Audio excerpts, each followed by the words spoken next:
छोटे छोटे compasses. Welcome back to our channel Logic Compass. मेरा नाम है खुशी और मैं आप लोग को पढ़ाऊँगी इंग्लिश। तो चलिए बिना बकवास के हम लोग आगे बढ़ते हैं। तो आज हम लोग पढ़ने वाले हैं English the first flight book का फर्स्ट चैप्टर, जो कि है अ लेटर टू गॉड। चलिए तो स्टार्ट करते हैं। जो इस स्टोरी का मेन कैरेक्टर था उसका नाम था लेंचो। मतलब इस भाई लेंचो भाई के बारे में मैं क्या ही बोलूँ। इस बंदे ने ना पूरे स्टोरी में बॉर्नविटा के सस्ते नशे कर किए हुए हैं। हाँ यार, मतलब लिटरली इस बंदे ने ना भगवान को लेटर लिखा है और उनसे पैसे भी मांगे हैं। मतलब क्या ही बोला जाए अब। खैर छोड़िए, इनके बारे में आगे और पढ़ेंगे।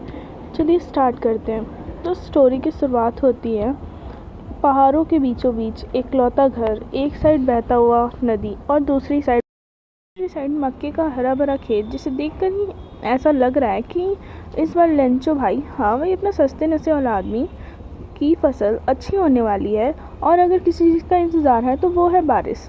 बारिश से याद आया कि अभी बारिश का ही मौसम चल रहा है और बारिश के मौसम में ना यार, मतलब दिमाग में कुछ आए या ना आए, बस ये ख्याल ज़रूर आता है कि चाय और पकौड़े मिल जाए तो पढ़ाई की क्या ही ज़रूरत है। बट नहीं, हमें ऐसा नहीं करना है, क्योंकि बोर्ड्स के पेपर देखकर ऐसे होश उड़ेंगे जैसे आपको अपनी क्रश को शादी में देखकर आपके होश उड़ते हैं।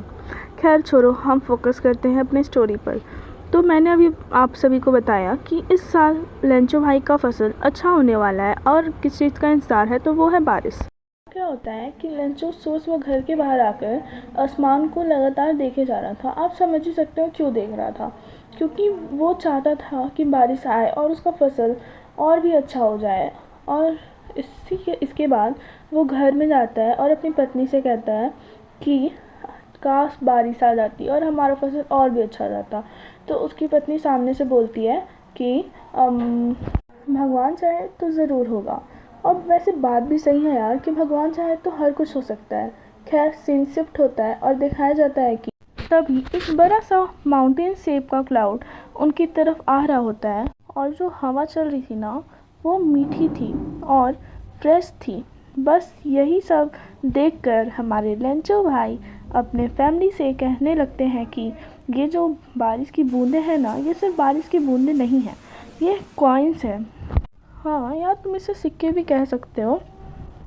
उतने में ये लेंचो भाई कहते हैं कि ये जो बारिश की मोटी मोटी बूंदें हैं ना, वो 10 सेंट है और ये जो बारिश की छोटी छोटी बूंदें हैं वो 5 सेंट है। नहीं, कंफ्यूज नहीं होना है, मैं बताती हूँ कि इसे स्टोरी के अंदर ना, जैसे कि हमारे यहाँ होता है 1 रुपीज़ इज इक्वल टू 100 पैसा, वैसे इनके यहाँ होता है 1 pesos is equal to 100 Saint.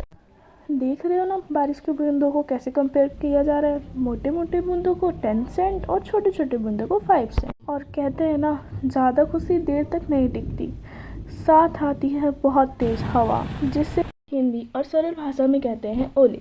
ओले गिर रहे थे और इतने में हमारे लेंचो भाई का पूरा फसल बर्बाद होने लगता है।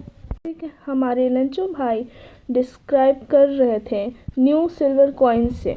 हमारे लेंचो भाई उम्मीद कर रहे थे कि हेल स्टॉर्म जल्दी ख़त्म हो जाए, लेकिन जैसा हमारे लेंचो भाई ने सोचा वैसा तो हुआ नहीं, उसका एकदम उल्टा हुआ। पूरा जो मक्के का खेत था वो सफ़ेद हो गया, जैसे किसी बंदे ने ना पूरे खेत में नमक डाल दिया हो। यहाँ पर नमक सिम्बलाइज करता है कि पूरा खेत बर्बाद हो चुका है। हमारे लेंचो भाई अपने खेत के बीचों बीच जाकर खड़े हो जाते हैं अपने दुख दर्द पीड़ा के साथ और अपने बेटे से कहते हैं कि अगर हमारे खेत पर लोकस्ट ने भी अटैक किया होता ना, तो हमारा खेत इतना बर्बाद नहीं होता जितना इस हेल स्टॉर्म ने किया है। अब जिसको ये लोकस्ट नहीं समझ आ रहा ये क्या है, तो ये है कि एक कीड़ा होता है जो फसलों को बर्बाद कर देता है। अब इस हेल स्टॉर्म ने ना इनके लिए कुछ नहीं रखा था। अब पूरे साल ये भूखे रहने वाले थे, ना खाने को कुछ था ना ही कुछ। अब जब हमारे साथ ऐसा कोई सिचुएशन आता है तो हम यही सोचते हैं कि अब हमें कोई बचा सकता है, तो वो है सिर्फ और सिर्फ भगवान। इससे लेंचो की बीवी आती है और कहती है कि टेंशन मत लो, भगवान अपने बच्चों को कभी भूखे नहीं रखते और वो अपने बच्चों को कुछ ना कुछ ऐसा रास्ता दिखाई देंगे जिससे उनका पेट भर सके। अब बस इसी कारण हमारे लेंचो भाई की रातों की नींद उड़ जाती है और हम हमेशा ख्यालों में ही डूबा रहता था कि जब जब अब इतना कुछ हो चुका है तो अब हमारा क्या होगा?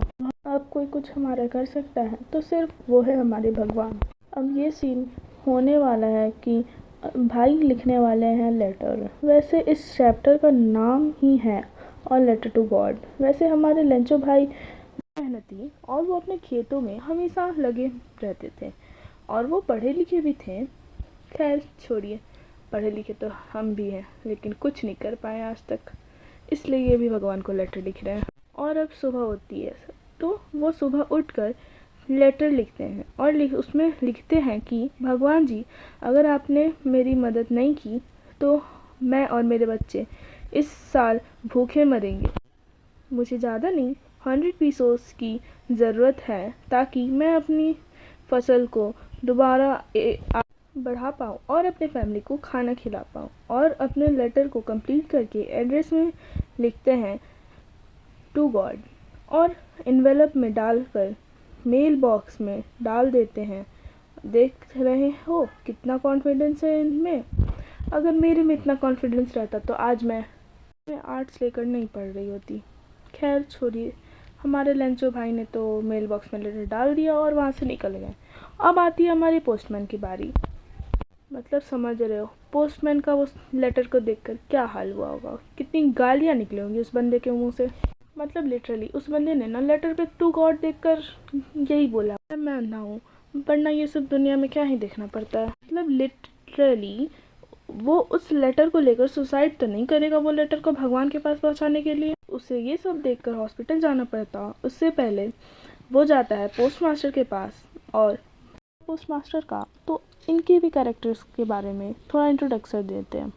तो ये थोड़े से मोटे थे और थोड़ा काइंड हार्टेड थे, जो कि आपको आगे स्टोरी में दिख ही जाएगा।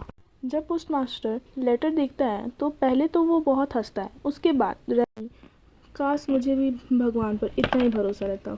हाँ यार सच्ची, और क्या, मेरा भी मतलब इतना भरोसा तो नहीं है भगवान पर कि मैं लेटर लिखूं और उन्हीं से पैसे मांगूं जो जिसने मुझे लाइफ दी है। खैर पोस्ट मास्टर ने सोचा कि उस बंदे का विश्वास ना टूटे, इसलिए उसका हेल्प करने का सोचा उसने। और उसने लेटर खोला और देखा कि उसमें 100 पीसोस की ज़रूरत है उसे, बट उसके पास तो उतने हैं नहीं। तो उसने सोचा कंट्रीब्यूट करने का। पोस्ट ऑफिस में जितने भी लोग हैं सबके पास जाकर बोला कि खम्बे मतलब सॉरी चंदे के पैसे कंट्रीब्यूट करो। सब ने पैसे कंट्रीब्यूट किए और सब मिलाकर सिर्फ 70 पीसोस हुए। और जितने भी हुए पोस्ट मास्टर ने उस लेटर को वापस मेल बॉक्स में डाल दिया। अगले दिन नेक्स्ट संडे लेंचो भाई फिर आते हैं और पोस्ट ऑफिस में जाकर पूछते हैं कि कोई लेटर आया है क्या टू गॉड के नाम से। तो फिर वही पोस्टमैन जिसने पहली बार लेटर देखा था उसने वो लेटर को उसे दिया और कहा।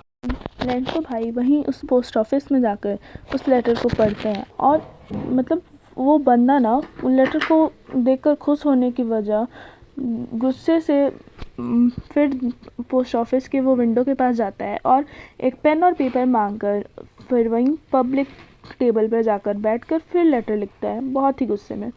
पता नहीं उस बंदे ने फिर क्या नमूनागिरी की है यार, मतलब थोड़ी देर में तो पता चल ही जाएगा। देन वो लेटर को वापस मेल बॉक्स में डालता है और वो लेटर जाता है हमारे काइंड हार्टेड वाले इंसान के पास, मतलब हमारे पोस्ट मास्टर के पास। वो बहुत ही एक्साइटेड था कि उसने पहली बार किसी की मदद की थी और एटलीस्ट थैंक यू तो लिखा ही होगा, काफ़ी बार उसने मतलब लिखा ही होगा यार उस लेटर में लेंचो भाई ने। और उसमें उसके बाद पोस्ट मास्टर ने लेटर को खोला और उसमें लिखा था लेंचो भाई ने कि गॉड सिर्फ 70 पीसोस हैं, 100 पीसोस में से बाकी के जो पीसोस हैं ना वो आप मुझे जल्दी भेज देना क्योंकि मुझे बहुत ज़रूरत है उस पैसों की।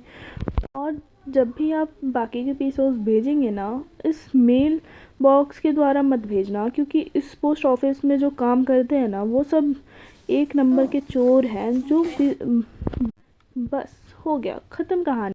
मतलब क्या मिला हमारे पोस्ट मास्टर और पोस्टमैन को, गाली यार गाली। खैर स्टोरी तो ख़त्म होती है सैड एंडिंग के साथ।